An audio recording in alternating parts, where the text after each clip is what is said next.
Shri Krishna fashion, सदर बाजार, परतवाड़ा। अगर आप हमारे चैनल पे नए हैं तो अध्ययन समाचार को सब्सक्राइब करिए और रहिए अपने आसपास की खबरों से हमेशा अपडेट।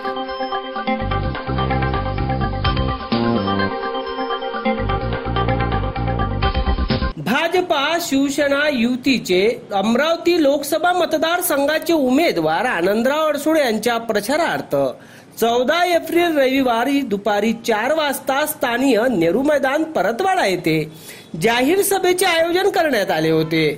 मुख्यमंत्री या उपस्थित सभेमध्ये उपस्थित जनसमुदायाला संबोधित करत असताना अचानक या जनसमुदायांमधून प्रकल्पग्रस्त शेतकऱ्यांनी काळे झेंडे दाखवत आमच्या मागण्या पूर्ण करा अशी घोषणाबाजी केली।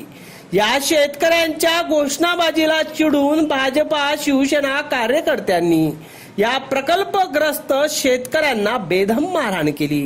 याच दरम्यान पोलिसांनी या शेतकऱ्यांना सुरक्षित ठेवण्याचा आटोकाट प्रयत्न केला, तरीही शिवसेना भाजपा कार्यकर्ते पोलिसांनाही जुमानत नव्हते।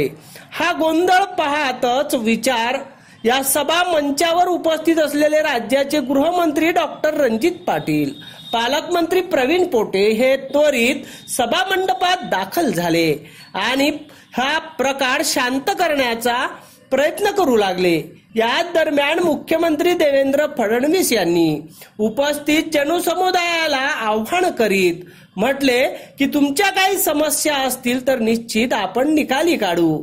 मात्र क्षणातच मुख्यमंत्र्यांनी हा गोंधळ थांबत नसल्याने हे राजकीय पोपटपंची असल्याचे, त्यांचा हेतू वेगळा असल्याचे आपल्या भाषणातून भावना व्यक्त केल्या आणि या दरम्यान भारत माता की जय अशी जय घोषणा करीत त्यांनी आपले भाषण पुनश्च सुरू केले। या प्रकल्पग्रस्तांच्या अनेक समस्या असून अमरावती जिल्ह्यातील या प्रकल्पग्रस्तांनी आपल्या अधिकारासाठी जिल्हा प्रशासन स्तरावर अनेक आंदोलनही केले होते।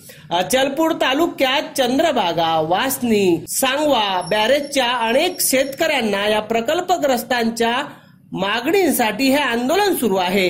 या 5 मनोज चव्हाण सह 5 लोकांना पोलिसांनी अटक करत ठाण्यात नेले होते। मात्र 150 ते 200 शेतकऱ्यांनी एकत्रित येत पोलीस ठाण्यावर आपला मोर्चा ओढवला।